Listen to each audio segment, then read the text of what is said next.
Hei, tervetuloa lämpimästi kaikille johtajuuspuhetta webinaariin.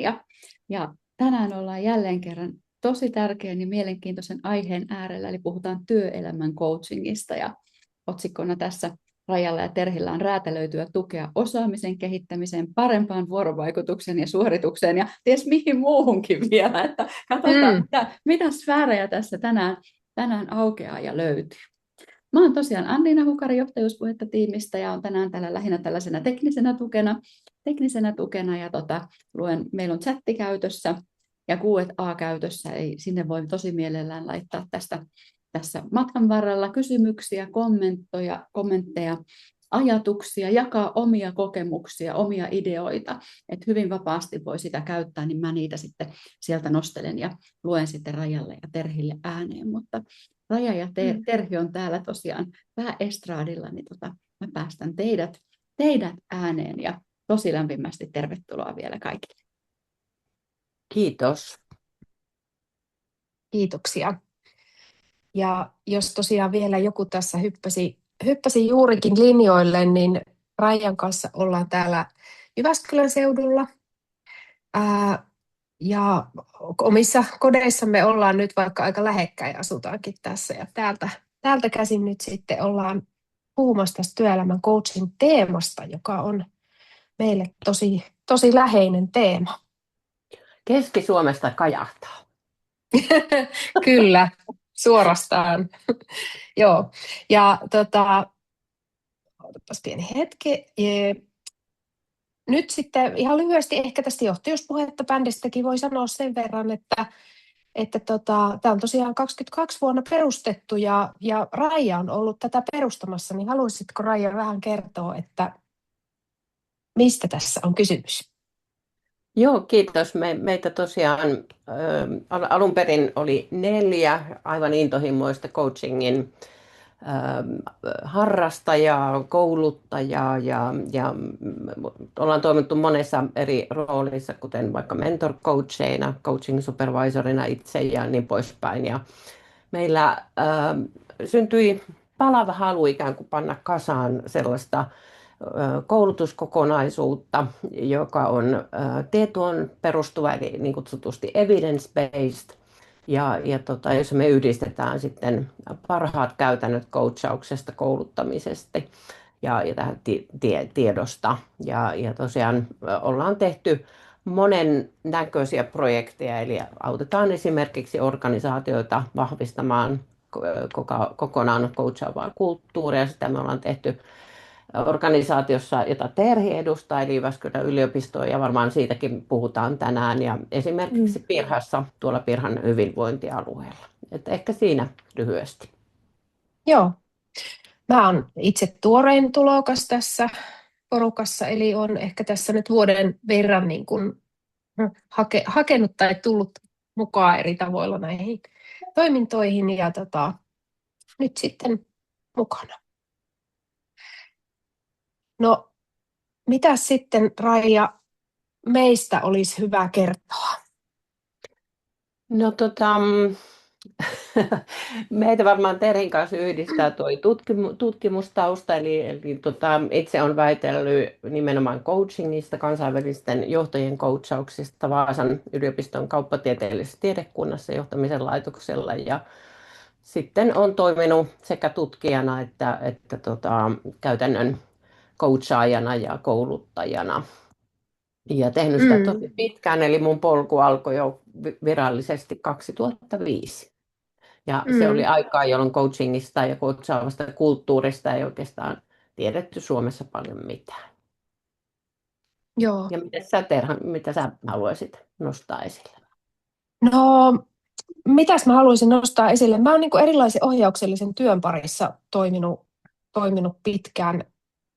Ihan hirvittää laskea, mutta siis ollaan lähellä ehkä jo 30 vuotta. Mutta coachingin piiriinhän mä oon tullut vasta aika viime aikoina, että mä valmentamisen ja valmentavan työotteen, erityisesti ryhmien ja tiimien kanssa työskennellyt pitkään, mutta nyt sitten ihan virallisen coach-koulutuksen, jonka kävin muuten johtajuuspuhetta kouluttamana niin muutamia vuosia sitten.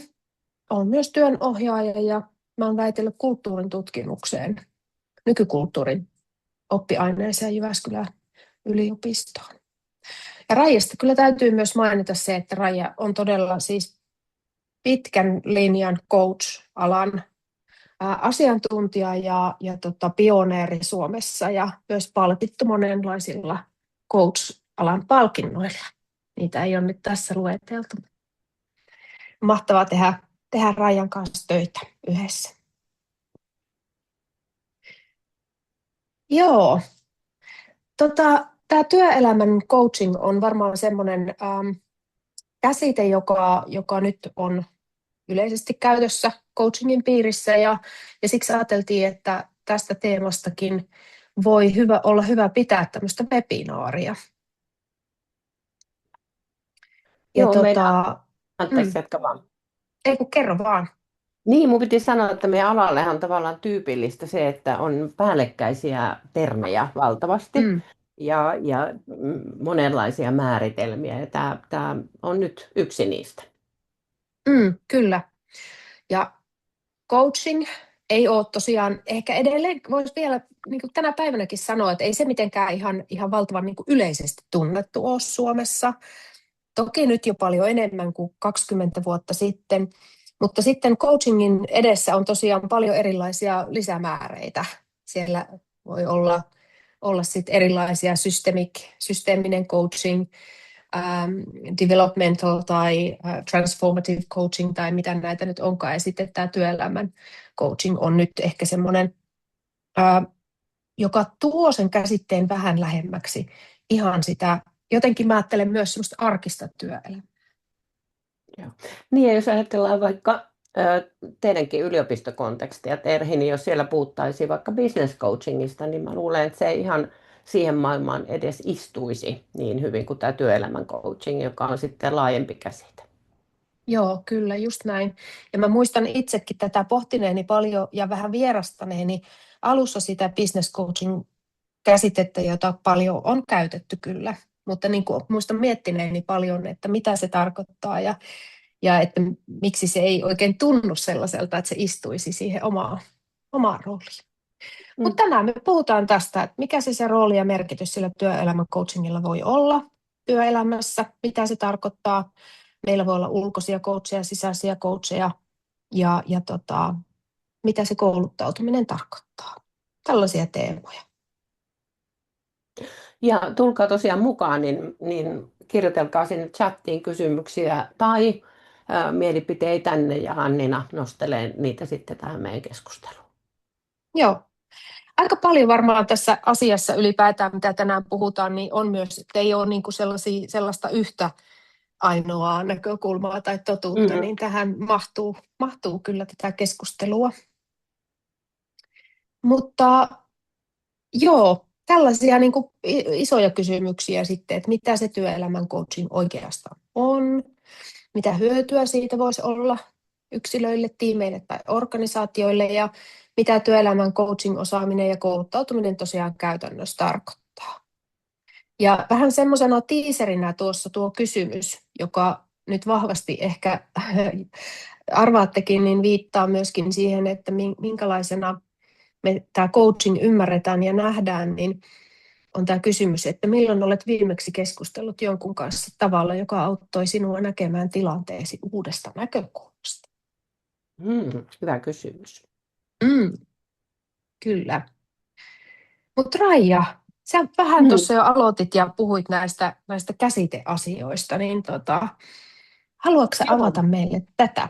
Joo, Suomeen varmaan rantautui, tai ei varmaan, vaan rantautui tämä käsite business coaching. Jotkut yritykset ovat jopa sen nimisiä.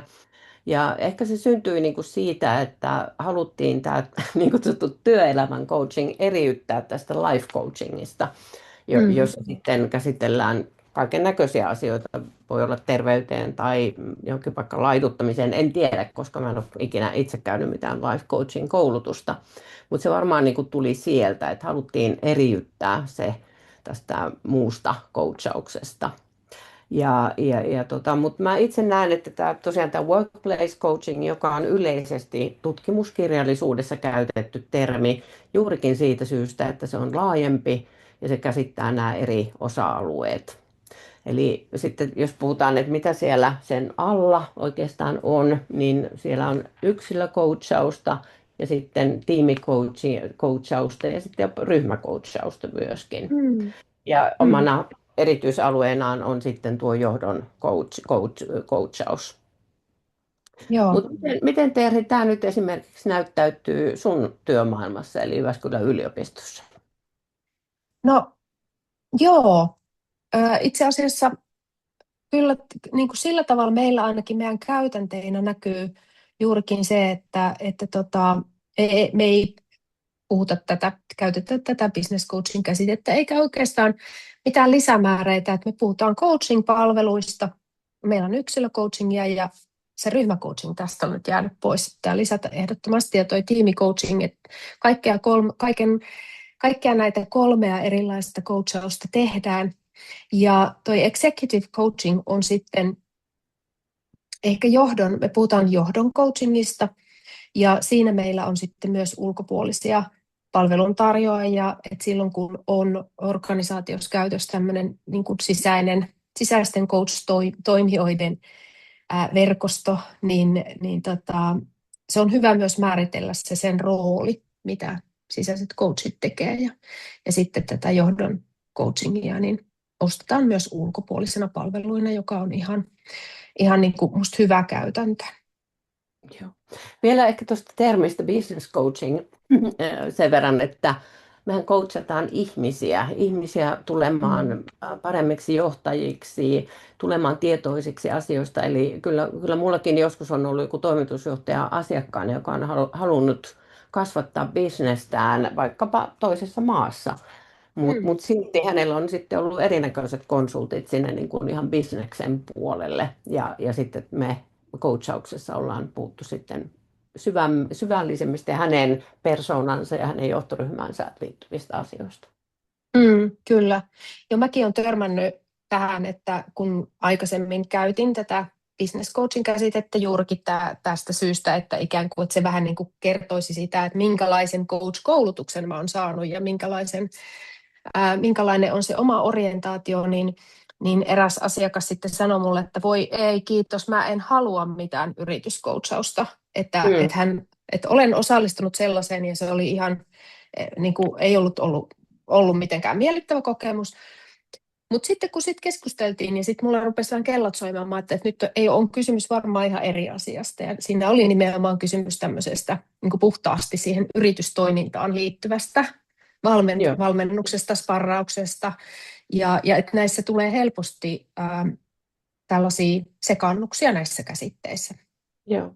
No tästä tulikin mieleeni se, että kun mä itse esimerkiksi toimin useammassa yliopistossa johdon coachina, niin olen törmännyt sellaisen asian, että vaikka joku yksikkö tai yliopisto käyttää paljon coachausta, nyt en puhu Jyväskylän yliopistosta, vaan niin kuin muualta, niin eipä siellä sitten kuitenkaan ne yksilöt välttämättä tiedä, että mitä se coaching on. Ja niin poispäin. Senpä takia niin kuin siinä, kun tehdään sitä sopimusta ja tavataan se varsinainen asiakas, kun joku HR tai muu on sen niin kuin, tuonut tälle coachattavalle asiakkaalle, niin aina jotenkin täytyisi muistaa se, että käydään ne perusasiat läpi. Ei pidä pitää niin kuin itsestäänselvyytenä mitään. Kyllä, juurikin näin. Ja näihin liittyy monenlaisia, niin kuin voi olla aikaisempia kokemuksia, mielikuvia ja erilaisia käsityksiä. Ja on tosi tärkeää, että ollaan ikään kuin samalla sivulla. Joo, tuossa oli vielä lähde tuohon artikkeliin. No sitten, mitä työelämän coaching on?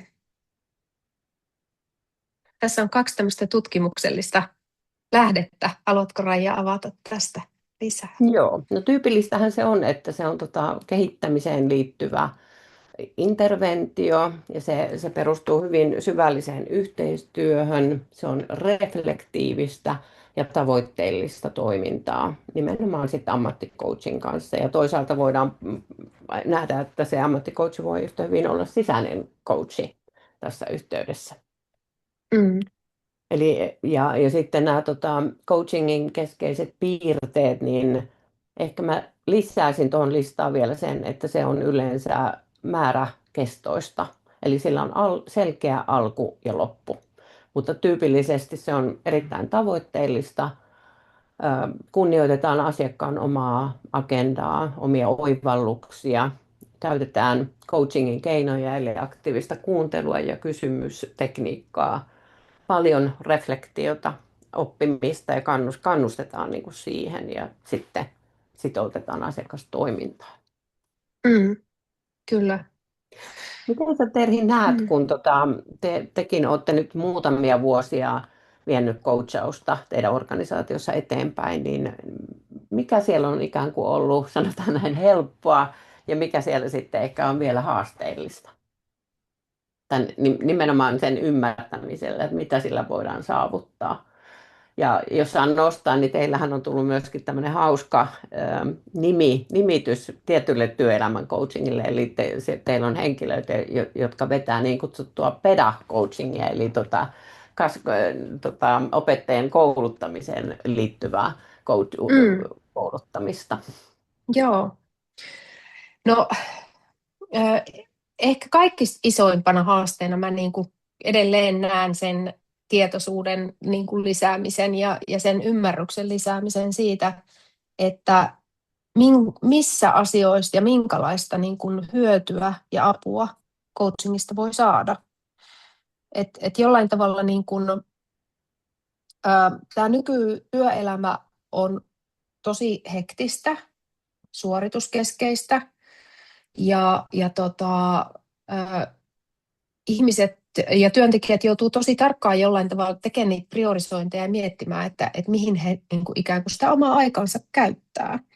Ja sitten meillä ne, jotka jotenkin syystä tai toisesta sitten coachingin pariin pääsee tai eksyy, niin heille on ollut tosi, että se palaute on niin kuin ihan lähes niin kuin täysin poikkeuksetta ollut positiivista ja he niin kuin jollain tavalla sitten kun he oivaltavat tämän, niin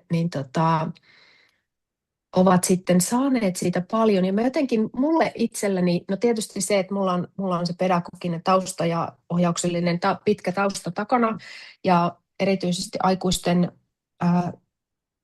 kasvun kehittymisen ja oppimisen polkuja on paljon ohjannut, niin toi reflektio ja oppiminen jollain tavalla on niin kuin siinä sen coachattavan oman itsen ytimessä. Eli kysehän on nimenomaan siitä hänen oppimisestaan ja siitä kasvusta. Ja sitten siinä se coach ikään kuin on välineenä. Mä ehkä ajattelen, että kun prosessit saadaan alkuun, kun prosessit saadaan käyntiin ja alkuun, niin sen jälkeen niitä vaikeuksia en niin kuin ainakaan koe enkä ole kuullut, että niitä niin kuin mitenkään isoja vaikeuksia olisi. Vaikeinta on saada jotenkin ehkä tavoittaa niitä ihmisiä siihen vielä. Joo. Ja meillähän näkyy myös coach-koulutuksella mielenkiintoisella tavalla se, että esihenkilöt, jotka esimerkiksi tulevat oppimaan coaching-taitoja, he ajattelee, että he hakevat työkaluja. Mutta sitten heille onkin ollut suuri yllätys, että se on niin iso matka itseen. Kyllä. Ja nyt itse asiassa, kun unohdin jo sen sun kysymyksen loppuosan, eli sen pedagogin, niin voisin vielä kommentoida sitä, että tosiaan tänään viimeksi tuossa meidän coach-verkoston kanssa käytiin keskustelua, ja siinä sitten kun vaihdettiin kuulumisia, niin tuli esille taas hienosti se, että miten erilaisiin tilanteisiin meidän coachit soveltaa näitä taitoja.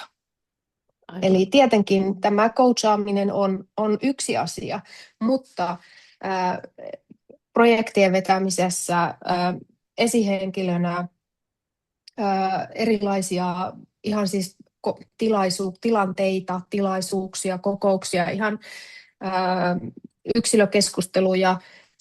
Sitten on meillä tämmöisiä niin kuin pedagogy konseptina ikään kuin tämmöinen vähän että siinä on vähän omanlainen sitten sisältöfokus. Ja taas puhuttiin vähän uudenlaisista, että millä tavalla me voitaisiin tarjota tätä niin, että meidän niin kuin yhteisön jäsenet kokisivat sen mahdollisimman hyödylliseksi. Ja aina vähän ideoidaankin juttuja, että tämähän on hyvin semmoinen ja valmentava johtajuuden, joka on meidän organisaation keskeinen johtamisfilosofia, niin sen tukena ihan erinomainen. Tuolla Katja onkin nostanut tärkeän asian, eli hän sanoo, että organisaation muutostilanteessa, esimerkiksi YT, niin siitä on koettu valtava hyöty. Itsekin olen joskus ollut jossakin organisaatiossa coachina, jossa sitten samaan aikaan on käynnistynyt YT-neuvottelut ja ihmiset sanoivat, että ilman sitä he ei olisi edes selvinnyt tilanteesta. Että se antaa niin kuin voimaa ja uudenlaisia tai lähestymistapoja, sanotaan näin. Henkilöille tulee coachatuksi tai toimivat coachin roolissa. Kyllä. Erittäin hyvä nosto. Mennäänkö eteenpäin? Mennään vaan. Joo, sitten meillä on vähän näitä eri näkökulmia täällä, niin tässä on ensimmäisenä on nyt tosiaan tämä, no tämä olikin hieno aasinsilta itse asiassa tähän nyt vaikka sitten ajattelee sitä YT-tilannetta tai jotain muutostilannetta, joko on se syy siellä sitten mikä tahansa, mutta yksilön näkökulmasta, niin tätä esihenkilötyö, johon tietysti liittyy monenlaisia vastuita ja se ei ole helppoa, että siinä on myös vaikeita asioita, niin siitä ehdottomasti on hyötyä. Ja sitten nämä urasiirtymät on yksi kanssa semmoinen juurikin, että on se syy sitten mikä tahansa, mutta että silloin kun on joku semmoinen asia, jonka vuoksi ehkä pohtii, harkitsee, miettii tai sitten tulee pakon sanelemana jonkunlaisia urasiirtymiä, niin coaching kyllä on hyvä pysäyttämään siinä kohtaa, miettimään asioita, vaihtoehtoja ja erilaisia näkymiä, ja siinä coach voi olla apuna. Heittäisin anteeksi väliin vielä, että mä itse tutkin muun muassa sitä, että miten coaching toimii ulkomaankomennuksilla oleville henkilöille ympäri maailmaa. Ja se oli juurikin niin, että se on usein aika haasteellinen ja vaikeakin se toimintaympäristö, missä ihmiset ulkomaankomennuksella toimivat. En puhu mitenkään pelkästään suomalaisista, vaan ihan maailmanlaajuisista näistä urasiirtymistä. Niin sielläkin coaching on niin kuin valtava voimavara. Tosin sitä niin kuin, ainakin silloin, kun mä itse väittelin, niin ei vielä osattu käyttää ikään kuin, ennaltaehkäisevästä. Eli se otettiin käyttöön vasta siinä vaiheessa, kun oltiin jo aika syvällä hankaluuksissa. Joo, ja toi on kyllä hirveän hyvä näkökulma, oli se tilanne sitten mikä tahansa, niin ajatella tai niin kuin pohtia sitä siitä näkökulmasta, että se coaching jo siinä vaiheessa, kun niitä ikään kuin tulee pohdintoja, ajatuksia tai on tiedossa jotain, niin se on erittäin hyvä väline jollain tavalla ehkä semmoista niin kuin, hallinnan tunnetta lisää, ja näillä on paljon tutkittuja vaikutuksiakin, mitä me tuossa katsotaankin vielä vähän myöhemmin. Joo. Mutta kyllä niin kuin meilläkin ihan perusasiantuntijatyössä ja työhyvinvointi, että ne kysymykset tai asiat, tavoitteet, mitä ihmisillä on, kun he mistä syystä ylipäätään sit coachingiin vaikka hakeudutaan, niin nämä on ehkä niin kuin tosi tyypillisiä. Itsensä johtamiseen liittyvät, vuorovaikutukseen liittyvät tai omaan rooliin ja niin edelleen, että urasiirtymät kuulostaa kauhean semmoiselta isolta ja suurelta ja voi tarkoittaa oikeasti ihan vaikka alan vaihtoa, mutta sitten työelämässä tapahtuu paljon erilaisia roolivaihdoksiakin. Ihan voi sanoa, että ihan jatkuvasti, vaikka sama positio olisi ihmisellä ja kaikki tämän tyyppiset on myös hyvin tyypillisiä. Joo, ja sitten se on mielenkiintoinen asia, mihin olen törmännyt omassa työssäni, että joskus sillä coachingilla on niinku semmoinen todella kokonaisvaltainen hyvinvointia kasvattava merkitys. Eli esimerkiksi coachasin kerran erästä biologian alan asiantuntijaa hän oli valtavan stressaantunut ja hänellä oli paino-ongelmia ja vatsahaava ja kaikkea tällaista. Ja sitten jotenkin, kun hän löysi, mä en sano, että se oli mitenkään minun ansiota, vaan sitä, että miten hän itse löysi itsensä. Niin Mm. tiedättekö, hän laittoi 10 kiloa ja vaikka me ei puhuttu mistään painon pudotuksesta Mm. ja kaikki vatsaoireet loppuivat siihen. Mm. Tämä on itse asiassa, kiitos Raija, kun nostit tämän esille, koska tämä niin kun tullaan sitten tähän ehkä mun tietynlaiseen lempiteemaan tästä niin kuin ihmisen kokonaisvaltaisuudesta ja kehollisuudesta ja siitä, että miten nämä kaikki asiat todellakin kietoutuvat aina yhteen. Ja ne näkyy sitten meidän elämässä ja toiminnassa myös hyvin eri tavoin. Ja erilaisia että coachingin sisälläkin on erilaisia painotuksia ja sitten minua kiinnostaa ja opiskelen koko ajan lisää tätä kehollista. Ja eikö vaan Teeri, sähän lupasit myös tästä aiheesta meille webinaarin, eli tulossa on. Tulossa on jossakin vaiheessa ilman muuta. Mä voin kutsua sitten sinne jonkun viisaan kollegan kaveriksi. Joo. Joo.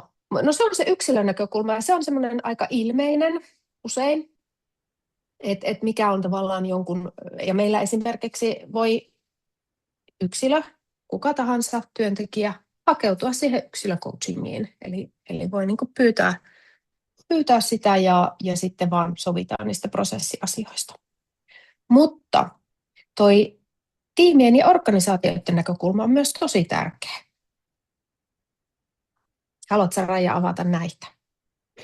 No joo, tässähän me voidaan nyt jo paljastaa, että me ollaan kirjoittamassa kirjaa, joka on ihan loppusuoralla, tulee varmasti ulos nyt tuonne Helsingin kirjamessuille ja se käsittelee nimenomaan tiimicoachingia ja ehkä se näkökulma meillä on se, että ei ole mitään, tai on tietysti maailmassa huipputiimejä, mutta yleensä tiimit ovat keskeneräisiä, kamppailevat erilaisten haasteiden kanssa ja tosiaan siinä nimenomaan coaching voi merkittävästi auttaa siihen, että miten me tehdään sitä työtä yhdessä ja rakennetaan yhteistä luottamusta, voidaan kirkastaa niitä tavoitteita ja nimenomaan tuossahan oli jo nämä YT, mutta yleensä muutostilanne, joka nykyään on meillä jatkuvaa ja pysyvää, niin miten se tukee siinä epävarmuudessa. Ja sitä kautta toki sitten myös ehkäisee konflikteja. Ja Kyllä. sitten jos puhutaan just tuosta organisaation näkökulmasta, Terhi, sähän just toit näitä teidänkin ajatuksia, se, että se tukee todellakin sitä teidän strategiaa, jossa se valmentava johtaminen on keskiössä. Niin se, että me coachataan esimerkiksi yksilöitä, kasvattaa koko ajan sitä tietoisuutta ja antaa niitä toimintamalleja ja lähestymisiä sille coachattavalle ja sitä kautta se ikään kuin leviää organisaatioon, mutta toki on niin, että kun me coachataan tiimejä ja ryhmiä, niin siinä on mukana useampia henkilöitä ja sen vaikutus on sitten vielä ehkä suurempi. Kyllä. Systeemisyydestähän puhutaan paljon ja sen voi tietysti ymmärtää monellakin tavalla, mutta jos me ajatellaan niin kuin ihan organisaatiotasolla sitä, että mitä joku organisaatio esimerkiksi hyötyy coachingista, niin mä jotenkin sen valmentavan johtamiskulttuurin näkökulmasta ajattelen sitä vähän niin kuin sillä tavalla, tai minkä tahansa asian näkökulmasta sen voi ajatella sillä tavalla, että jos se yksilö hyötyy siitä toki ilman muuta, jos hän ikään kuin saa hyötyä siitä coachingista, mutta jotta se oikeasti se vaikuttavuus olisi sillä organisaatiotasollakin jollakin tavalla selvää ja näkyvää ja se tuottaa se tulosta, niin siinähän täytyy niin kuin ikään kuin kaikkien niiden palasten jollakin tavalla niin kuin osua yhteen tai ne palaset täytyy niin kuin loksahtaa paikalleen. Eli silloinhan ei voi niin kuin vaan yhtä mutteria vaihtamalla ajatella, että se koko väline muuttuu joksikin toiseksi, vaan silloin täytyy niin kuin miettiä, että mitä osia tarvitaan siihen, että tästä tulee tietynlainen. Kyllä se niin kuin vaikuttavuuden näkökulmasta ihan ehdottomasti semmoinen kokonaisvaltaisesti mietitty. Ja silloin se on oppimismatka koko niin kuin porukalle.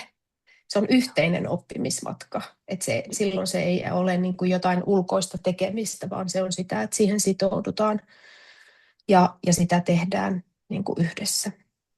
Nimenomaan, ja sitten se, että se on todella niin kuin pitkäjännitteistä työtä. Eli että ei voi Kyllä. ajatella, että joo, kävinpä nyt yhden coach-koulutuksen, että se on siinä, vaan että sitä pitäisi tuoda eri kanavissa juurikin niille organisaation systeemissä oleville eri osioille ja yleensäkin kehittämisen parissa, niin kuin vaikka kehityskeskustelut tai johdon tukipäivät tai mitä ikinä se onkaan, joka sitten ikään kuin palvelee sen organisaation kehittymistä. Ja Kyllä. siitäkin on näyttöä oikeastaan, että jos coachataan yksilöä, joka ei sitten saa minkäännäköistä tukea sieltä omasta organisaatiosta ja sitä coachausta ei ymmärretä, niin se useimmiten sitten johtaa oikeastaan siihen, että henkilö varmaan siirtyy muualle. Kyllä. Ja vaikka ikään kuin lähtökohtaisesti coachin tehtävänähän ei ole, niin kuin mä aina sanon, kun mä aloitan coachauksen, että mulla ei ole coachina tässä omaa agendaa. Se agenda on aina coachattavan agenda. Mutta joskus sen prosessin lopputuloksena tosiaan voi olla se, että coachattava vaihtaa työpaikkaa tai omista syistään ja omista lähtökohdistaan toteaa, että näin käy. Mä huomaan, että meillä on tämä tutkimusnäyttö, tuolla lukee isolla lähteet tuolla alalaidassa, mutta meillä on se lähdeluettelo tuossa lopussa. Viitataan sitten siihen, mutta tosiaan niin kuin tutkimusta tehdään. Ei sitä nyt voi vielä sanoa, että se olisi mitenkään ihan valtavan laajaa tai kattavaa. Toki organisaatiotutkimusta on tehty pitkään eri aloilla, mutta kyllä se coachingin tutkimus kasvaa koko ajan. Ja tutkimusnäyttöä tulee koko ajan lisää. Että se on aika semmoinen ajankohtainen tutkimusaihe myös. Erityisesti 2000-luvulla niin coaching-tutkimuksen määrä on kasvanut merkittävästi ja siitä on myöskin tullut salonkikelpoinen erinäköisissä seminaareissa ja konferensseissa, mikä on tosi hauskaa. No joo, se tosiaan kertoo siitä tieteen alan ja sen näkökulman tai tuon tutkimusaiheenkin kehittymisestä. Meitä kiinnostaa myös nämä näkökulmat. No sitten meillä on vielä vähän tästä sisäinen versus ulkoinen coach. Aloitat sä vaikka Terhi tästä ja tee huomioita sieltä omastakin työorganisaatiostasi.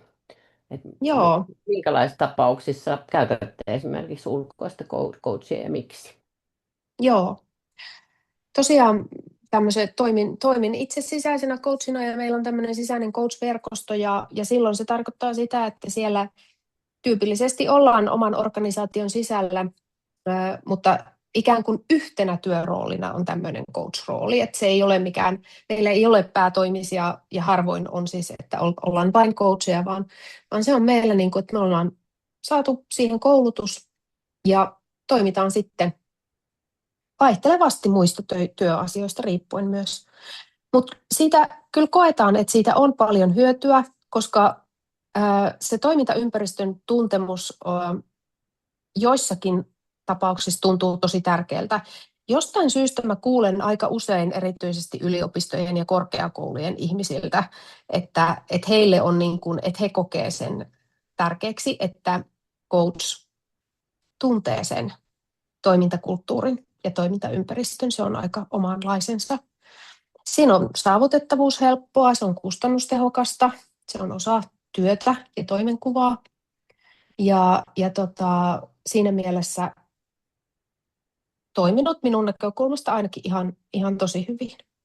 rooliristariidat, että tämmöiset eettiset kysymykset siinä tulee keskeisiksi ja niiden kanssa pitää olla äärimmäisen tarkka ja herkkä. Eli minkälaisia rooliristiriitoja mahdollisesti siellä saattaa tulla esimerkiksi, jos on näitä esihenkilöalaissuhteita tai luottamuksellisuuden kysymykset. Ja se rooli käytän monesti vertauskuvana semmoista niin kuin tämmöistä hattuajatusta, että mikä hattu mulla aina kulloinkin on päässä. Mullakin on monta erilaista työhattua. Ja sitten mä sanotan sitä myös, että silloin kun mulla on tämä coachin hattu päässä, niin se tarkoittaa näitä ja näitä asioita. Muun muassa aivan ehdotonta luottamuksellisuutta. Joo. No, ulkoisen coachin palvelut, siinä on tosiaan se, niin kuin sanoin, että esimerkiksi johdon coachingissa sitä käytetään meilläkin ja siinä pidän sitä erittäin hyvänä. Varsinkin jos käsitellään tämmöisiä vaikeita, ehkä arkaluontoisiakin asioita, niin siinä on tosi tärkeää se, että asiakas kokee, että pystyy niistä puhumaan, jotta hän saa sitä hyötyä siitä coachingista. Ja silloin coach on myös puolueeton, eikä ikään kuin silloin ole niitä organisaation sisäisiä vaikuttimia siellä.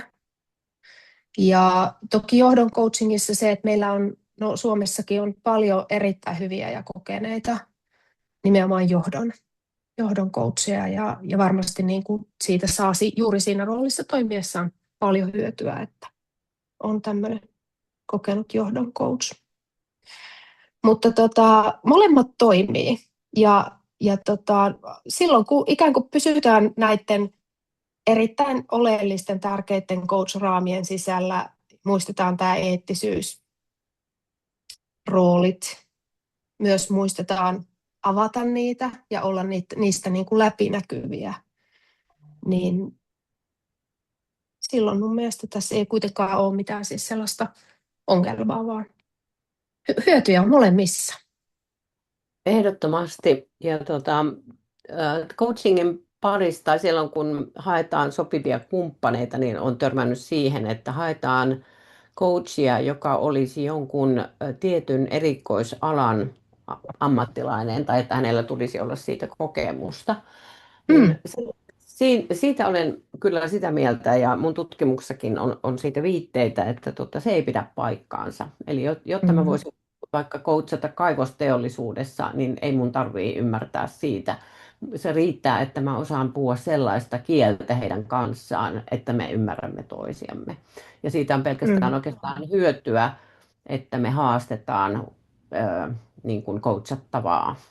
Mutta tämä ei tarkoita sitä, etteikö sisäinen coachi voisi tehdä niin. Mutta erityisesti tuolla johdon coachingin puolella se näkyy, että he jotenkin kokee, että ne asiat saattaa olla niin luottamuksellisia, että he ei halua sitten jakaa niitä sisäisen coachin kanssa. Ja toisaalta sitten sehän vaatii myös organisaatiolta sen, että ollaan riittävän etäällä. Kyllä, ehdottomasti mä olen samaa mieltä. Ja tuossa sisäisessä coachingissakin ehkä vielä sen haluan siihen sanoa, että erittäin harvoinhan mä coachaan siis ihmistä, joka tekisi samaa työtä kuin minä. Eli siinä omassa organisaatiossakin tehdään hyvin erilaisia tehtäviä ja on hyvin erilaisia toimenkuvia. Ja silloin ei ole niinku kyse tavallaan siitä, että mun jotenkin pitäisi tietää ja tuntea sitä päinvastoin. Joo. Mutta niistä on tosiaan voi olla vähän erilaisiakin kokemuksia, mutta mennäänkö me sitten tähän kouluttautumiseen? Mä katson samalla vähän kelloa. Joo, ehditään lyhyesti vielä sanoa tästäkin jotain. No Raija, sä oot pitkän linjan coach-kouluttaja myös. No joo, mutta siis sanotaan näin, että nykyaikana voi siis kouluttautua tohtoriksi asti. Erityisesti Briteissä on monia yliopistoja, jotka on jo vuosikymmeniä kouluttaneet niin kuin, coacheja ja nykyisin myös coaching supervisoreita, mutta sitten tämä niin kuin kirjo, mitä meilläkin on markkinoilla, niin on aika iso. Meillä on kaiken näköisiä muutaman päivän peruskoulutuksesta tosiaan niin kuin, yliopistotutkintoihin. Suomessa meillä ei vielä valitettavasti oikeastaan ole kuin Henley, joka on niin kuin yliopisto, joka kouluttaa. coaching-ohjelmia. Mutta tyypillisesti niiden sisällöt on siis se, että siellä on nämä coachingin teorioita ja tutkimusta, mikä se prosessi, miten me se ymmärretään, mitä se meiltä vaatii, koko siis nämä coachin käyttämät kysymykset ja aktiivinen kuuntelu, miten me annetaan palautetta ja todella tärkeänä nämä eettiset periaatteet. Ja se tulee usein alan ulkopuolisille ihmisille oikeastaan aika positiivisena yllätyksenä, että siihen etiikkaan kiinnitetään niin paljon huomiota. Ja se, mikä on ehkä kuitenkin sit antoisinta coachingia opiskeleville yleensä, on ne harjoitukset. Eli että siellä on paljon vertaiscoachingia ja sitten asiakascoachingia ja sitten miten mä sanoisin, harjoittelua niin, että siitä saa kunnon palautteen, joka sitten esimerkiksi International Coaching Federationin maailmassa sitä kutsutaan mentor coachingissa, jossa saa hyvinkin yksityiskohtaista palautetta sitten siitä omasta tekemisestään. Kyllä. Ja tosiaan vielä tuosta vertaiscoachingista niin sanon vielä sen verran, että siis käytännössä tarkoittaa sitä, eikö niin, että siellä coach, ikään kuin he, jotka opiskelevat coachiksi, niin harjoittelevat keskenään. Eli Joo, kyllä. ovat toistensa harjoitusasiakkaita ja matalalla kynnyksellä lähdetään liikkeelle hyvin silleen, niin kuin tästä vielä oikeastaan helposti. aasinsiltana tuohon aikaisempaan siihen organisaationäkökulmaan, niin siitäkin on näyttöä, että on tosi tärkeää, että esimerkiksi johdon edustajat tulevat coachatuksi, koska vain sitä kautta he oppivat ymmärtämään oikeasti, että mitä se on ja mitä sillä voidaan saada. Totta, erittäin hyvä pointti. Niin, Terhi, nyt sitten aika hiljan kuitenkin kouluttautuneena, niin tuolla on nuo osaamisen tulokset, niin kerro siitä vähän lisää. Joo, mä oikeastaan ajatukset meni takaisin siihen, mitä mainitsin tuossa jo aikaisemmin, että tänäänkin kun asiasta keskusteltiin, niin jotenkin mä aina pysähdyn, niin kuin, havahdun ja pysähdyn kuuntelemaan ja miettimään sitä, että miten laajat ne vaikutukset on.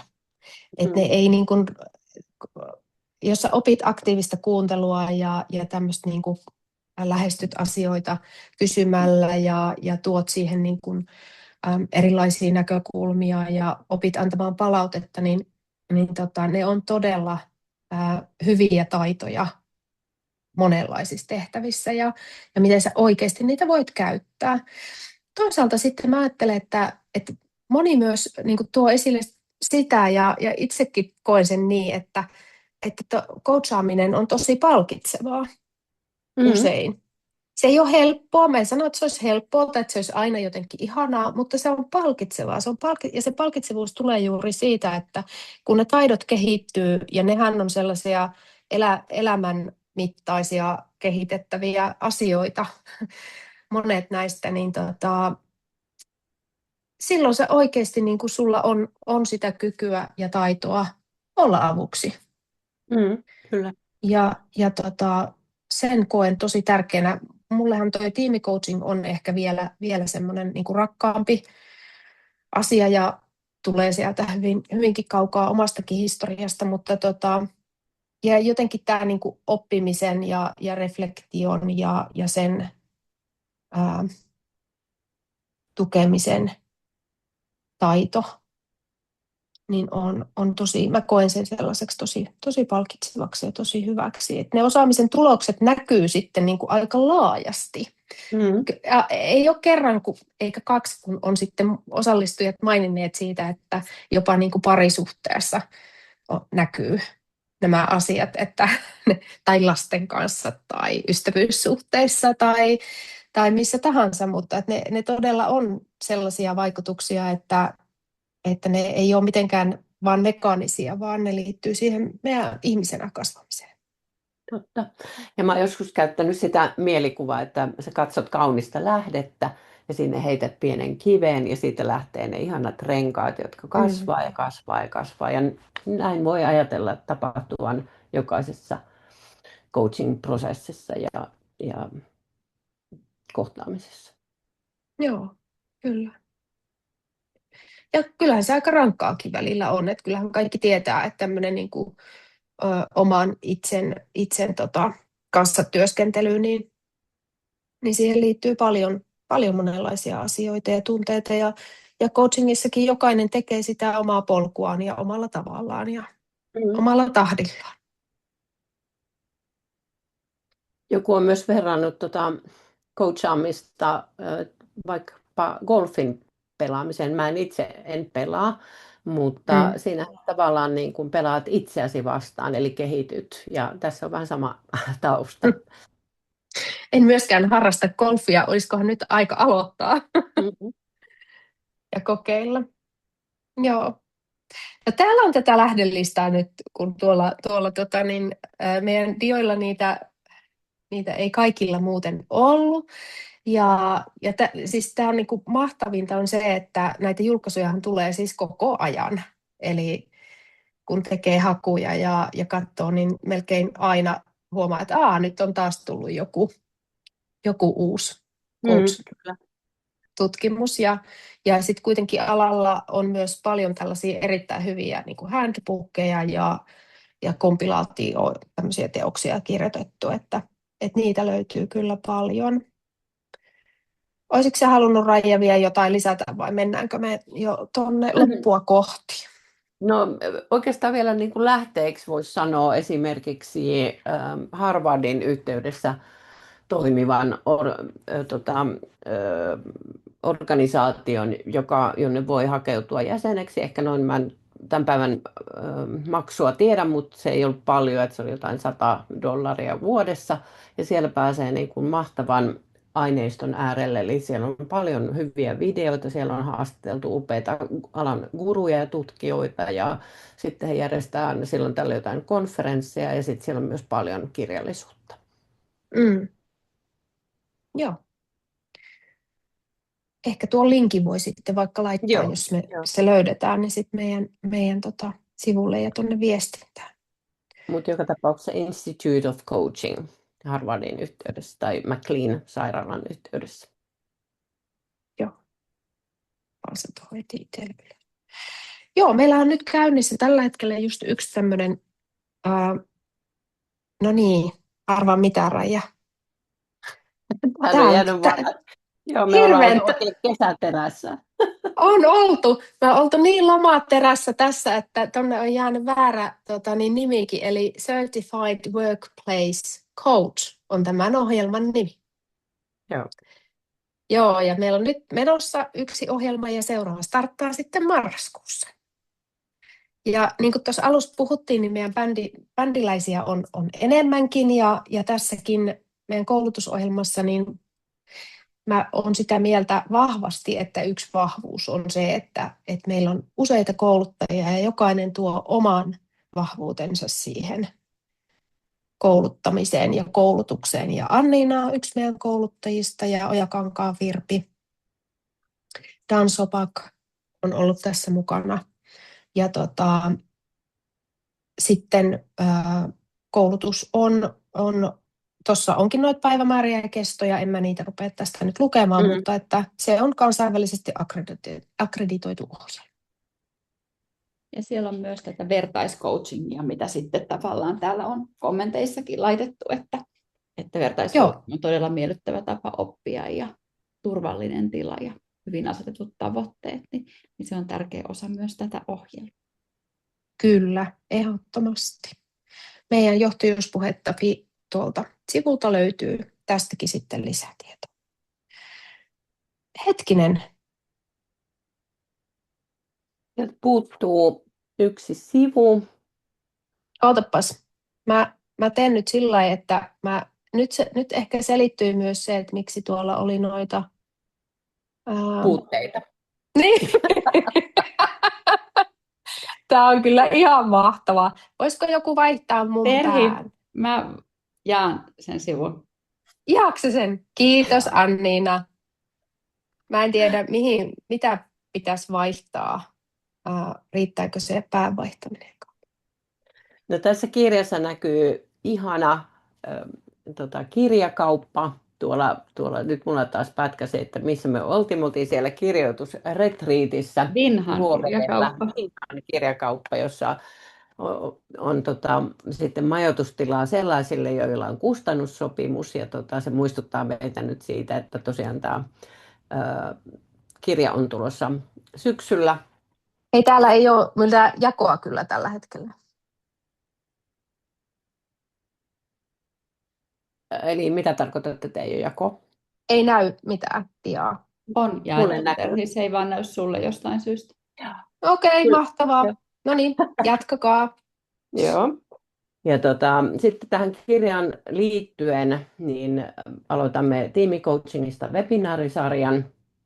Ja esimerkiksi Terhi ja minä tehtiin tämmöinen pienimuotoinen kansainvälinen tutkimus, jossa me haastateltiin nimenomaan tiimicoacheja, ohjaavia coaching supervisoreita, ja sieltä saatiin meille itsellekin ihan mahtavaa uutta tietoa.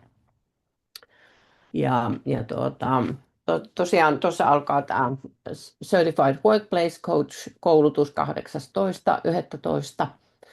Ja mikäli teillä on organisaatiossa useampia henkilöitä, jotka on tästä kiinnostuneita, niin ottakaa meihin yhteyttä, niin tehdään mielellään teille siitä sitten tarjous. Tiimicoaching-koulutus starttaa sitten joulukuussa. Ja suunnitteilla meillä on myöskin englanninkielinen coach-koulutus keväällä 2007, koska sitä on meiltä kysytty ja meillä on kuitenkin ulkomaalaisia täällä Suomessa, jotka ovat kysyneet sitä nimenomaan. Uutta on myös sitten se, että ollaan avattu Vellon kautta tämmöiseen, miten mä sanoisin, pikaiseen tarpeeseen mahdollisuus esimerkiksi mentor coachingiin, työnohjaukseen, coachaukseen tai coaching supervisioniin. Meitä on siellä useampi coachi sitten, josta valita. Ja sitten lopuksi, mutta myöskin tärkeänä tapahtumana on sitten Jyväskylän yliopistossa oleva coachingin Aallonharjalla seminaari taas ensi vuonna 13.5. Ja meillä on upea Erik de Haman Ashridgeista keynoteina tässä tilaisuudessa. Ja ne teistä, jotka ette ole ollut mukana siellä, niin tulkaa ensi vuonna. Se on todella upea tilaisuus, jossa saa kaiken näköistä uutta oppia ja kontakteja ja näin poispäin. Joo, 4. kerta on nyt sitten.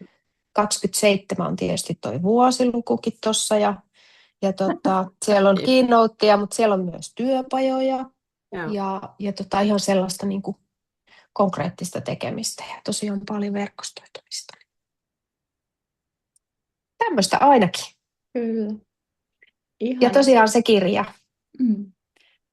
Ihana, suurkiitos Terhi ja Raija keskusteluista ja avaamisesta. Ja musta on jotenkin ihanan inhimillistä tämä hieman kesäterässä oleminen. Eikö me voida niin kuin jotenkin tätä niin kuin, että ollaan inhimillisiä ja kasvetaan ja kehitytään ja opitaan yhdessä. Niin hyvin ollaan tänään oltu yhdessä senkin äärellä. Joo, just näin. Ei kaatunut maailma tähänkään, vaikka nyt ei ollut näköjään ihan viimeinen versio sitten tuossa mulla, mitä mä näytin, mutta hyvin pärjättiin. Kyllä. Mutta hei, suurkiitos, ja jos nousee jotain kysymyksiä kirjasta tai webinaareista tulevista, laitetaan tietenkin niistä tietoa, tai muuten yleisesti coachingiin liittyen, niin meihin saa tosi mielellään olla yhteydessä suoraan sähköpostilla tai vaikka linkkarin kautta, ja mielellään, jos ei olla linkkarissa vielä tuttuja, niin siellä tietenkin verkostoidutaankin. Kyllä. Ja laitetaan tosiaan nauhoitetta ja laitetaan tämä viimeisin materiaalipaketti kaikille ilmoittautuneille. Joo, laitetaan täältä sitten korjatut diat tulemaan. Joo. Lämmin kiitos, että olette olleet mukana. Hei, Anniina, kysymys sulle vielä. Koska meillä on seuraava webinaari? Oliko meillä Me ei olla aikataulutettu vielä seuraavaa webinaaria, mutta aivan. Sanoisin, että meillä on varmastikin tuossa viimeistään lokakuun alkupuolella onnen seuraava webinaari. No niin. Laitetaan siitä viestiä tulemaan, ja se tulee olemaan tuosta tiimicoaching-teemasta. Yes, näin olikin. Ja seuraamalla meidän somea, niin pysyy hyvin kartalla. Kyllä. Hyvä. Mutta Yes. kiitoksia kaikille ja palaillaan. Palaillaan. Ihanaa Kiitos. elokuuta.